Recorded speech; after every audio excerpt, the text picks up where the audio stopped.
আত্মকিয়া পুরস্কার দান দেব হইব। 1 নম্বর মাইনুল হক পিতা ইমদাদুর রহমান, গ্রাম জলালপুর, পোস্ট অফিস সেরাগি, তানে পাঞ্জাবিয়া পিছতে বাবর। 2 নম্বর শাকিল আহমদ পিতা খলিলুর রহমান, গ্রাম পাট্টাখাউরি, পোস্ট অফিস সেরাগি। 3 নম্বর হুজাইল আহমদ পিতা আলমাস উদ্দিন, গ্রাম পাট্টাখাউরি, পোস্ট অফিস সেরাগি। 4 নম্বর রুহুল আমিন পিতা আব্দুল কাদির, গ্রাম মধ্য জলালাবাদ, পোস্ট অফিস দক্ষিণ সিনাপুর।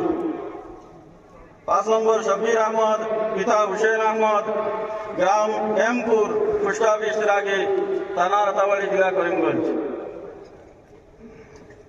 ও 5টা ছাত্রে 5টা পাঞ্জাবির ফিস দেওয়া হয়েছে। আর তসলিম ভাইয়ে ও 500 করে আরো 5টা পাঞ্জাবির ফিস দেওয়া হয়েছে।